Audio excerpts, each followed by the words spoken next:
Jika seorang suami udah gembira saat dilihat seorang istrinya tuh dipandang oleh suami, punya kegembiraan, ya Allah, 7 pintu surga dibuka buat istri tersebut. Lu jangan amin doang, besok kerjain. Paham ya?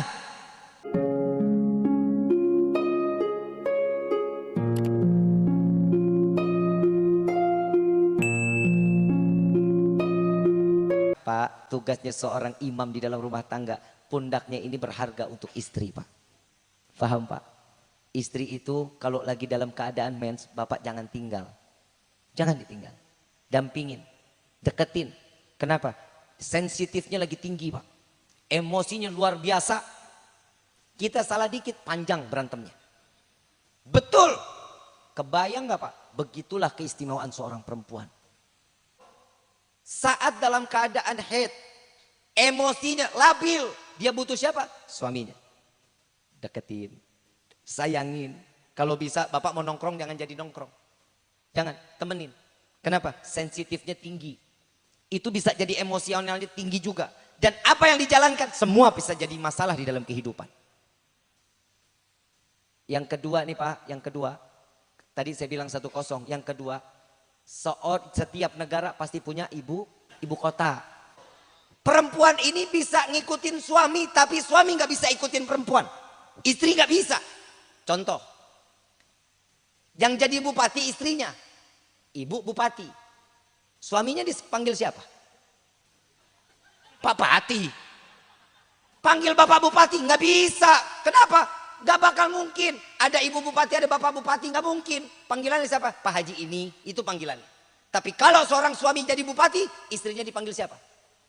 Ibu bupati. Tuh lihat. Seorang presiden, kepala negara, punya istri jadi ibu negara. Seorang perempuan jadi presiden, bapaknya dikata apa? Suaminya dikata apa?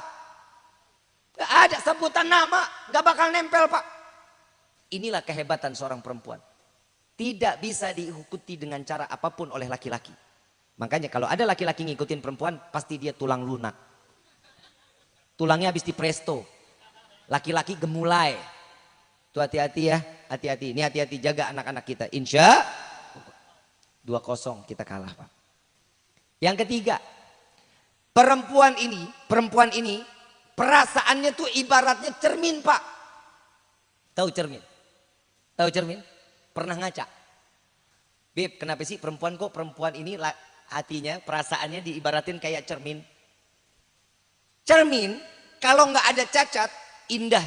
Dilihat diri kita aja tuh pas. Mau nyisir, kelihatan lah, semuanya kelihatan. Bapak punya cermin, bapak ambil batu, bapak lempar, itu cermin. Hancur nggak? Hancur nggak? Bisa nggak jadi sempurna lagi? Bisa. Bisa, kita susun nih rata, rapi, tapi tetap nggak bakal sempurna. Kenapa? Itulah perasaan perempuan, Pak. Kalau kita sudah nyakitin hati perempuan, perempuan paling mudah untuk memaafkan, tapi nggak mudah untuk melupakan. Betul nggak, Bu? Tuh gue belain lagi tuh. 3-0 kita kalah, Pak. Tapi ingat wahai perempuan, ingat nih, surga itu ada di bawah tapak kaki siapa? Surga di bawah telapak kaki ibu. Ibu itu perempuan apa laki? Perempuan. Kenapa Allah berikan satu keistimewaan seorang perempuan? Ini jadi, ya Allah, kalau boleh dibilang nih, kaki kan tempatnya kotor. Sering banget nginjekinnya nggak bener. Tapi kok surga diletakkan di bawah telapak kaki seorang ibu? Begitulah cara Allah memuliakan seorang perempuan, sampai surga pun ada di bawah telapak kaki seorang perempuan yang dinamai ibu. Berapa 0 kita kalah? Ada surga di bawah telapak kaki bapak? Gak bakal ada. Tapi ingat, seorang istri, seorang perempuan, sebelum dia menikah, ridhonya Allah ada sama siapa? Orang tuh. Saat seorang laki-laki mengatakan saya terima nikah dan kawinnya Fulana binti Fulan dengan mas kawin tersebut dibayar tunai, maka keridhaan Allah yang tadinya ada sama orang tua pindah kepada surganya seorang istri ada sama 8-4 kita menang, Pak. Nah, emang begitu. Ibu mau masuk surga nggak? Mau masuk surga nggak? Ikut apa yang dikatakan suami.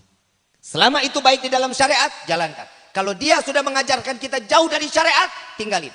Jangan didengar. Bukan berarti saya suruh ninggalin, ceraiin. Jangan. Nih Pak, kita nih kalau dengar ibu datang ustazah kalau diajak. Nih ustazah, nih ada satu ustazah lah nih ya. Nih ya Allah luar biasa dah. Kalau lagi cerita aja suami jelek mulu. Jelek mulu Pak. Nih pengajian ibu-ibu nih. Per laki-laki gak ada bener-benernya udah. Hati-hati kalau udah ngelihat laki dandan, rapi, wangi, keluar dari rumah. Tuh patut dicurigain. Lah istri disuruh suudzon. Pak, laki-laki masa pubernya ada berapa Pak? Berapa kali? 3. Laki-laki itu masa pubernya 3 kali. Yang pertama umur 20. Yang kedua 35. Yang ketiga 50. Lihat laki-laki umur 50, 45. Dandannya luar biasa. Dandan mulu.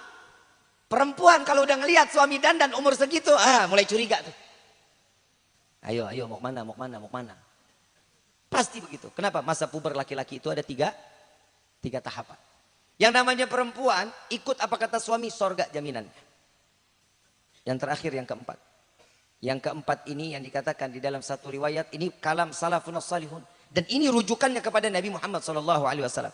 Yang keempat, bawa istri dan suami bersama ibadah kepada Allah. Teriak dikit, bapak, ibu mana ibu? Bu, ibunya yang mana? Nih ibu, pasti digedor pintu lu. Anak gue lu apain? Ibu ngedidik Neng Uki sampai gini hari, sampai diserahin ke AA. Wallahi dididik di dalam nilai agama di hadapan Allah. Ibadahnya, ngajinya, baca Qur'annya, itu dididik dari orang tuanya. Ingat ya, sampai sebesar ini ridho orang tuanya diberikan ke AA tanpa AA harus nafkahin sampai gini hari. Kan, mulai hari ini Neng Uki adalah kewajiban AA. Dinafkahin, cari rezeki yang halal. Ya, orang tua Neng Uki nggak bakal nuntut apapun kecuali bawa Neng Uki ke dalam surganya Allah. Amin. Amin. Ya Rabbal. Tapi ingat, kalau Neng Uki sampai masuk ke dalam neraka, AA pasti bakal dicari sama orang tuanya untuk dituntut di yaumil qiyamah di hadapan Allah. Na'udzubillahi min. Makanya Pak, Bapak enak ibadah, istri jauh dari Allah, hati-hati. Pak, istri sering pengajian kagak? Sering. Pulang bawa apaan? Bawa ilmu apa bawa tagihan? Hah? Nih gamis kurang 20.000 lagi. Benar nggak? Tuh, emang sih Pak, seorang istri itu tugasnya buat ngabisin duit suami. Bu, pertahanin ya. Kalau bisa agak gedean lagi habisinnya.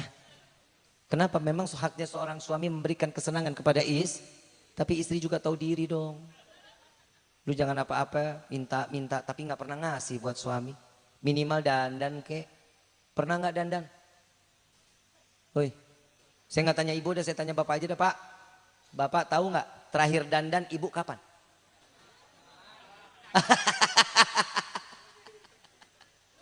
Kapan terakhir dandan? Kondangan tadi siang. Ini malam udah disapu mukanya. Lempar pakai tepung Pak. Bu, dandan dong, ya, Neng, dandan. Buat siapa? Buat suami, ya, yang wangi, yang bersih, ya. AA kerja di mana? Di Jakarta. Neng juga ikut ke Jakarta berarti. Ntar Neng ikut ke Jakarta, AA kerja, Neng kerja juga. Kerja juga. Mudah-mudahan rezekinya Allah berkahin ya. Insya. Kalau Neng kerja, pulang usahain duluan daripada suami. Usahain pulang lebih dulu daripada. Jangan nunggu jemput, jangan. Pulang duluan tuh. Pulang duluan sampai di rumah Neng mandi rapi. Air udah dimasak. Pulang. Buka pintu, Neng udah rapi, udah cakep, udah dandan, kibas rambut. Assalamualaikum. Ya kan? Lu ngedengar ceritanya aja senang. Betul nggak Pak? Pernah ibu begitu? Bu, ibu, nih saya mau ngomongin banyak nih sebenarnya saya mau abis ini mau kematian. Lu urusan kawin aja nggak selesai-selesai ini. Bu, capeknya suami itu bu, ya Allah bisa hilang. Kalau ibunya dandan cantik, wangi, rapi. Lu dari pagi sampai malam begitu aja udah model mukanya. Muka berminyak, bisa goreng tempe, endus dikit, balsam semalam. Itu kan baunya udah kagak enak-enaknya itu. Pak, ngomong. Yang, aku enek. Bu, suami lelah ngelihat ibu cantik tuh lelahnya ditaruh di depan pagar. Gak diajak masuk, kenapa? Senang, gembira. Jika seorang suami udah gembira saat dilihat seorang istrinya tuh dipandang oleh suami, punya kegembiraan. Ya Allah, 7 pintu surga dibuka buat istri tersebut. Lu jangan amin doang, besok kerjain. Paham ya? Kerjain. Ntar malam dandan nih. Lah kan katanya Nabi apa? Wahai para istri, jadilah kalian pelacur suami kalian. Jadi pelacur. Bukan berarti saya suruh dandan terus ibu mangkal. Bukan. Lu salah persepsi aja lu. Bukan begitu. Dandan. Saking apa? Saking nih. Ini di Parakan saya udah pernah nanya apa belum nih? Mudah-mudahan sih belum ya. Bu, kalau gue tanya bapak takut ketahuan. Saya nanyanya ke ibu aja. Bu, pelacur itu banyaknya laki apa perempuan? Apa? Tapi walaupun sekarang banyak laki-laki yang jadi pelacur. Ada kan? Tapi mudah-mudahan kita semua digolongin jadi suami yang saleh, laki-laki yang saleh, istri yang saleh. Amin ya Rabbal. Bu, tahu nggak yang dijual pelacur apa? Ayo jawab. Kalau saya nanya bapak udah paham. Jawabannya saya udah tahu juga. Bu, apa yang dijual pelacur? Apem. Stres. Ibu, saya nanya, yang dijual pelacur apaan? Sorabi. Pelacur itu ngejualnya perhatian. Bu, lu parah lu ya. Yang dijual pelacur itu perhatian. Kalau laki-laki lewat tempat pelacuran ada pelacurnya, itu pakaiannya tali satu, betul nggak? Lu kok tahu betul? Pakai tali satu, pakai rok mini. Manggilnya apa? Yang sini. Dipegang tangannya. Yang mau duduk di mana? Mau di sofa, mau di sini atau mau di pangku? Duduk di sofa aja. Mau minum apa yang? Mau minum panas apa mau dingin? Apa mau dipanas dinginin? Yang ditanya tuh satu pertanyaan, bentuk perhatian. Kerja di mana yang? Capek nggak? Sambil dipijitin, panggil waiters. Sediain yang dingin-dingin. Keluar yang dingin tuh.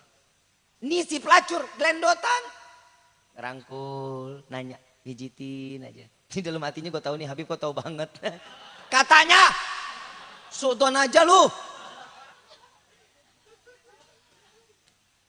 Yang dijual apa? Apem lagi gue tabok lu.